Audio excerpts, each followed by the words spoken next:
Great weekend for the Cats. Huge congratulations to women's field hockey and Tracy Fuchs. What an awesome story. To be able to come back, battle, show a ton of grit, and come away with back-to-back national championships. Really excited for Tracy, her staff, and all the women involved on that team. Really proud of our football team. Ultimately, our team showed a ton of resolve, a ton of belief, a ton of confidence.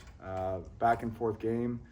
Huge credit to Minnesota and Coach Fleck. That was a wild ride, and ultimately really proud of our team, and also acknowledging like there is a ton of work to be done. Starting yesterday in terms of the film evaluation. Getting back to work today to position ourselves for success here moving forward. Really looking forward to in-state rivalry game, playing for the hat, on the road against not only a really good football team, but just a really good program. The job that Coach Bielema has done, in his time at University of Illinois is really impressive. Coach is someone that I've had a chance to get to know over the last 3 years. Tremendous amount of respect for him and the way that he runs a program. He's been doing it for a long time, has found a ton of success in his time at Wisconsin, Arkansas, his time in the NFL, and now at University of Illinois. We know the task that's in front of us. Really good quarterback, veteran offensive line, really good backs. Number 80, the wide receiver, very talented football player, ton of production. Defensively, Coach Bielema, defensive-minded head coach that certainly understands what it looks like to play really good defense. They're going to challenge us in all three phases. It's a talented group. We're going on the road, and like I told the team post-game Saturday, we're treating this as postseason play. I know it's the regular season, but ultimately we're playing for a trophy in an in-state rivalry game, and our sense of urgency and the need for execution is going to be at an all-time high. But excited for this group. Gavin? Coach, this is your third hat game. You guys also have a biggest transfer portal class ever, lots of newcomers. How have you kind of set the stage for what this rivalry game means for the program, and kind of previewed it for this upcoming week, showing it what it means to them? Yeah, we'll have an opportunity tonight and even tomorrow to talk about it further. But we set the tone on Saturday after Minnesota about where our focus was shifting. We talked about it again this morning. It's a big deal. At the end of the day, it's a matchup in the Big Ten against an in-state opponent, a great opponent, and ultimately it should be something that this program has in the past and needs to continue to take a great sense of pride in making sure that the hat is here in Evanston, and it currently isn't. So, what are we going to do about that? Jake? Coach, what has the whirlwind of just these past 2 weeks shown you about the character of this group? Yeah, it's it's really easy to fall into like where your mood is on that based on the result, and you can't. Like, ultimately, I think what this team has shown is character is truly revealed in the hard times, and hard time coming off a tough loss against Michigan, or the hard times of in-game play where you're down a couple scores. And what this team has shown is like this unwavering willingness and ability to just move on to the next opportunity and continue to focus on what we can control. It showed up in the Michigan game. Unfortunately, we fell short, and it certainly showed up against Minnesota. That middle eight was as bad as any of us, I'm sure, have been a part of. The way that we finished the second half, we get a 3-and-out to open the second half. We muff a punt. Next play, Minnesota scores, and our team's ability just to take a breath and focus on the task at hand and get back to work is a reflection of the character of our football team, but also the leadership. The active leadership going on the sideline with Preston Stone and Maculan and Carmine Bastone and Caleb Tiernan, Cam Porter.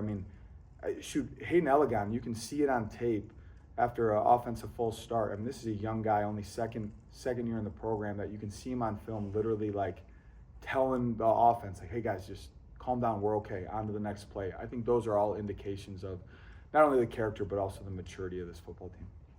Matt. Coach, you've been increasingly open about your faith this season, and after Minnesota, one of the things Preston mentioned was that you prayed over him at half. You know, I know football is a majority Christian sport, and he said that was key motivation, but I want to ask about that in the big picture. You know, Northwestern's a university that brings in people from all over the country, all over the world. Do you think it might be difficult for a recruit, player, or fan to connect with your program if they hold different religious beliefs or are an atheist? And as a proud Christian, how do you bridge those gaps at a non-denominational university? Yeah, Matt, that's a great question. I mean, you know, something that's really important to me, Matt, is that this program continues to prioritize the holistic development of every single young man that's a part of our program, every single person that's a part of our program. And part of that is those that are seeking growth in their spiritual life, that they have opportunities to do that. And that is not just the Christian faith in any areas.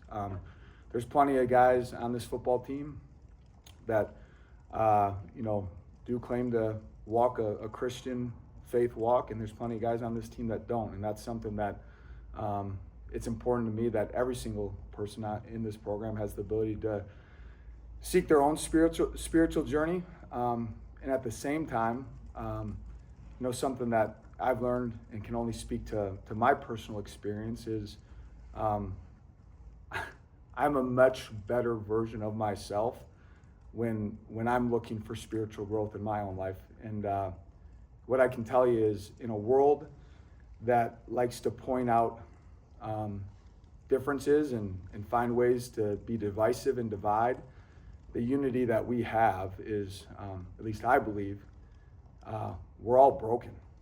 We're all searching for something. And it starts with me. I'm flawed, I'm broken, I make mistakes regularly, and for me personally in my walk, the only resolution to that brokenness is a relationship with Jesus Christ. Now that's my personal, you know, walk. That doesn't mean that needs to be anyone else's walk within our program. And you know, praying with Preston, if that wasn't something that I asked for his permission to pray with him, I wouldn't have done it. Ethan. Going into game 12, I'm kind of curious where you feel like this team has changed or grown the most since game 1 13 weeks ago, where this team has evolved, whether that be on or off the field. Yeah. Gosh, you know, I've spoken about the leadership on this team for a long time. Like that's something that's just been kind of a constant build dating back to January. You know, we certainly like took actionable steps post first bye after Oregon to like really identify the strengths of our football team. It's been really exciting to see the growth in that wide receiver room. You know, I mean, it's easy to talk about Griff, but you know, to see the emergence of Hayden Elegant, and I know Drew's banged up, but his emergence. Ricky Amarazi has an incredible catch against Minnesota. That's all been really, really positive. Hunter Welsing, you know, I've seen some emergence. I know Blake Van Buren's name doesn't get mentioned much, but he's blocking his butt off. You know, it's been great to see a guy like Braden Bruss come into his own at the linebacker position. But ultimately, we talked about it today as a team. You know, wins don't always show up in the same form. They look different, you know. You know, a bowl victory in 2023 against Utah looked a lot different than the Minnesota game yesterday. And good football teams find different ways to win games. And the offense carried us against Minnesota. They really did. And but we got to be prepared as a football team to find a way. What is the formula that's going to work against Illinois? But to answer your question directly, the emergence, we've been talking about Caleb Komalafe and Joe Hyman and those backs. But what we've seen in the growth of that wide receiver room in the back half of the season has been really impressive. Ted. Coach, I talked to Evan Berenson a couple weeks ago, and we had a nice chat after practice, about 25 minutes or so, very casual, just football related. And one of the things he said to me, which I thought was very impressive, he said, now, because I asked him about how much the offensive line has improved since day one to now. And he said, we are getting better literally every game. And he goes, I don't want to say every play, every quarter. He goes, but literally every game, we're getting better. Communication, development, relationships, understanding, doing things. Would you agree with that? Yes, absolutely. And it's a credit to that entire room. It's a credit to Bill O'Boyle and Ryan Olson, but it's also a credit to, let's just use two examples here. Caleb Tiernan, been here since the start, and Evan, who arrived as a transfer. And for those guys in that room collectively as a whole to make a commitment to one another, like, hey, we're gonna go do this together, we're gonna go work our butts off at practice, and to celebrate one another's success, to see the smiles of a guy, I'll point out, Xavier, a guy that came here to play a lot of football. Like, that was the expectation, like, for him. He hasn't played a ton for us this year, but I'm telling you, that guy has been improving week by week, and is investing in the opportunity here and pouring into that room. It speaks to not only the culture of this football program, but specifically that O-line room.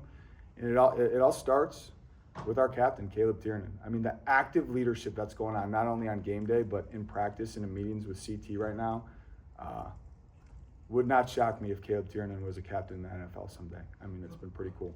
Coach, as a follow-up, in the first half particularly, you have a lot of pre-snap penalties, and tell us how you address that with the team. Not just the halftime, because the second half was much better, but can you expound on that? The thing that's most actionable, there's no excuse for it. It's not like we were, loud, or there was no issues around that. It's a layer of focus, right? And ultimately, what a great opportunity for us going on the road in a rivalry game, hostile environment to, really pick up that level of focus in practice this week. Like, it's going to be chaotic. We're going to crank some noise and make it tough on our guys to operate and really position them for a lot of confidence to make sure, those can be drive killers. And to our offense's credit, they found a way to just respond, but we can't afford them. We got to get them cleaned up. Brendan? Coach, you mentioned Caleb Komolafe. On that first drive of the fourth quarter, he had a fumble caught from behind by Parrish, lost it out of bounds, and then rebounded to catch the touchdown pass that tied up the game. What do you think that says about him and his maturity and his willingness to step up and take the difficulties of being a bell cow back in the Big Ten? Yeah, 100%. There's going to be good runs and bad runs. Things are going to be perfectly blocked up at times, and there's going to be times that he's going to have to, make something happen that's not a perfect picture. But on that specific run, as he makes a third level defender miss and he's in the open field, that's a tough spot for a back, because your mindset's going to score, and you don't know what's approaching from behind. For his ability to respond after that, and then ultimately make a great catch to take the lead, speaks to his maturity in the role. And two things off of that. It is a great opportunity for us to talk as a staff. We talked about it yesterday. How do we coach Como in that situation to prioritize ball security, but when he's got a chance to score, not be so concerned about it that he can't separate himself from the defender. I think we got better through that conversation. And then Hayden Elegon on that play, he's involved in the block. He sees it break. I think 9 out of 10 receivers in the Big Ten would probably put their arms up and celebrate a big play, and Hayden sticks a foot in the ground and sprints downfield looking for a block that ultimately positions Hayden. If that ball would have stayed in bounds, Hayden would have been in a position to recover it. I think, we're speaking about Como right now, that maturity, but that maturity is also showing up in Hayden right now too. Anna?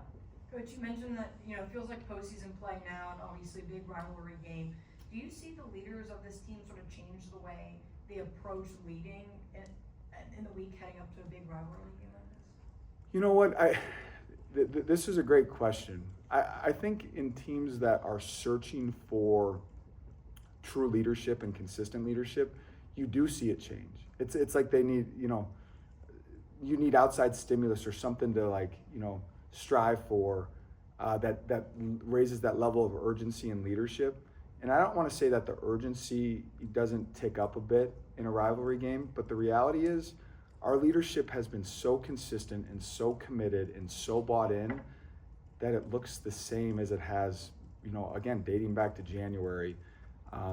Now, I'd be lying to you if I didn't tell you there's not a little extra pep in our guys' step with a rivalry game and an opportunity to close out the regular season / postseason, whatever we want to call it, out the right way. But the way that our guys operate is the same way that these guys were operating back in August. Ethan? Well, Coach, I just wanted to ask about some of those Ryan Bowe packages specifically, and where you guys feel like those offer you an advantage from a strategic perspective. Yeah. Great question. I want to thread the needle on answering your question and not giving too much away. What I will tell you is there's always this balance. We've talked about it before, you know, especially the way that Preston was playing, like, oh, we're really going to take him off the field when he's playing at this level. You know, ultimately, we would not be doing that if we didn't think Ryan, you know, possessed a certain skill set. And us as a willingness of, like, you got to ask yourself sometimes, like, okay, our starting quarterback, how much are we willing to run him in design quarterback run? And in that balance, we believe in Ryan Bowe. How can we utilize him and maximize our roster? And then thread the needle of making sure that we're not taking a rhythm, you know, out of a quarterback that is performing at a really high level. It takes a lot of maturity on Preston's end to handle that. And that's where I give Preston a lot of credit. Like, man, he was the one that was fired up for Ryan to go in and have that opportunity. He's also the one that's chomping at the bit to get back on the field. Again, I think the reflection of the way that worked and operated on Saturday is a reflection of how committed this team is to one another. Gavin? Coach, we saw Anto Saka leave the field on Saturday. Drew Wagner was also a surprise on the injury report. Damon Walters didn't play as well. Curious if you had any injury updates from them and kind of their projections heading toward this weekend. And Anto's good to go. I mean, just a minor deal where a little dinged up. You know, unfortunately, you know, Drew won't be available this week, which, you know, one of the toughest football players I've ever been around, but do not anticipate Drew being available this week. And Damon has been one of those things, it was probably 3 weeks ago, I was telling you guys, it's like day to day. We'll see with Damon. Unfortunately, it has not been progressing at the rate that we initially anticipated. No fault of Damon's. There's no one on this team that is more frustrated with his lack of availability this year than Damon Walters, but you know, we'll be very excited to get him back at some point. Jake? When you talk about the player leadership of this group, how have you seen just some of the foremost leaders on this team both emulate some of the styles of the guys that were here when you first got here, like Bryce Gallagher, Xander Mueller, and also just pair that with their own brand of leadership and bring their own perspective to the table this season? Yeah, that's a great question. Like, all leaders need great mentors. You know, my responsibility as a leader, I better have some good mentors in my life to, you know, help me figure some things out. No different for a player, right?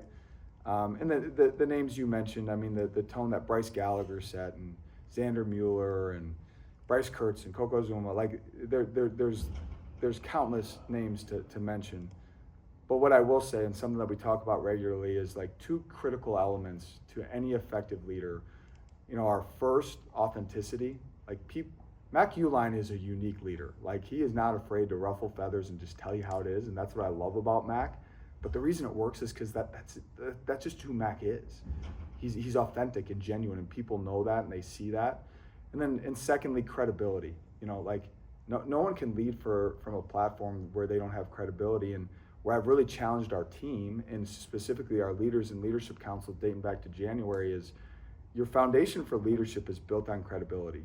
And when you fracture that, and how do you fracture that? Well, you fracture that by saying you're a leader, but showing up to a team meeting late, or not giving it your all in a workout. Like, you have to protect that credibility with everything that you got. And that's what has really shown up to me about this leadership group, Caleb Tiernan being a great example. Mac Uline and Caleb Tiernan couldn't be, you know, more vastly different in their leadership styles, but they're authentic. They're truly themselves in those roles, and they've built incredible credibility. Cam Porter can fall in that category as well, Carmine. I think that's why we've seen so much fruits from the leadership of those guys. Brendan? Coach, two-parter for you. So Aiden Hubbard did not play Saturday. First off, do you have any updates on his status? And then second of all, a guy like Michael Kilbane coming in and stepping up, what have you seen from him, and what do you think that says about the depth and, you know, the desire in that defensive line room? Yeah, Kilbane's a stud. I mean, he is, you know, Mike's one of those guys that, like, he shows up in the stat line at times, and other times he doesn't, but so disruptive. It's good that we've had depth in that room, because we've needed it this year. In reference to Aiden, I know Aiden's doing everything he can to get back for this game. This game, all games mean a lot to Hubs, but this one specifically being a rivalry game, you know, he's going to be a later in the week decision, but there is a chance that Hubs will be available. Matt. The crazy swings in the Minnesota game kind of reminded me of Illinois in 2023. So a couple questions there. What's the craziest game you've coached in? And then as more direct follow-up, what's the confidence in the offense that that kind of performance isn't an outlier the way that Illinois was, where you still had that game and then made a change at OC in the offseason? Yeah, you know, at the end of the day, I mean, I think that is a great comparison, Matt. I do. That Illinois game back in 2023, there are so many parallels between that game and Minnesota's game, and where special teams factored into all that. You know, ultimately, you know, what is really exciting for me to see from this past Saturday is the production on offense was not gimmicky. It wasn't like crazy stuff was happening. It was just like consistent execution and timing and belief against a really good Minnesota defense. And I think the fun challenge for our offense going into Illinois against a really good Illinois team and a really well-coached Illinois defense that's going to present different challenges than Minnesota is are we feeling good about ourselves because we had a good game? Or are we like urgent, excited, and confident to go attack the next opportunity? And already this morning with the Illinois walkthrough, you can tell that the guys are, Minnesota's in the past, they're focused on Illinois. We're going to need another great game out of that entire offense. Craziest game you've coached in? Craziest game I've coached in. Oh gosh, that's a tough question. There's been a lot of wild rides. The Minnesota game in 2023 was, that was a wild ride for sure. Time for a couple more. Ethan.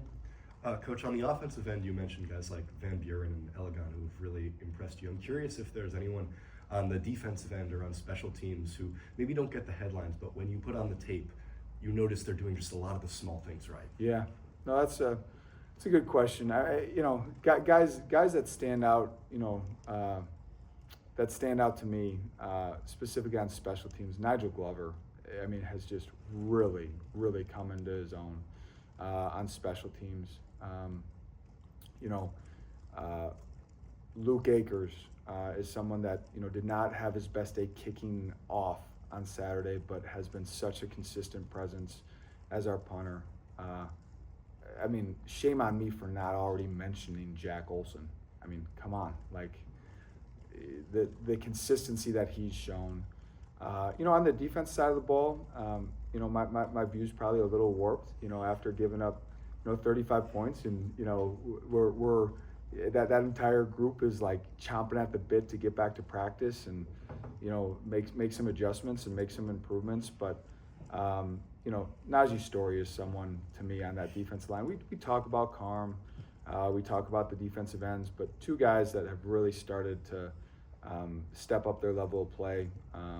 Brendan Flakes and Najee Story, but specifically Najee. I think Naj would be the first one to tell you his front half of the season was just okay, but he's really coming to his own in the back half of the season. Last one, Brendan. Coach, you talked about execution. That final drive, 14 plays, 60 yards, 7.5 minutes off the clock.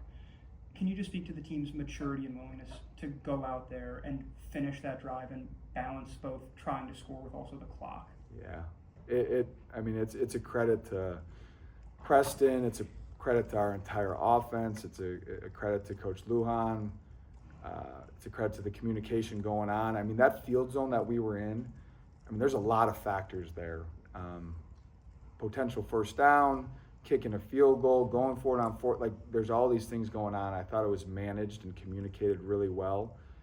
I think the most, impressive part about that drive to me, and correct me if I'm wrong, but we had that illegal hands to the face penalty that pushed us back out of field goal range, and then being able to, a huge reception by Hunter, a scramble by Preston, and ultimately we end up running the ball on third down, which all of us would have loved to see us pick up a first down. But to your point, the balance of positioning ourselves for a really advantageous field goal and managing the clock, I think, is a reflection of the overall growth, not only with our players, but the program as a whole.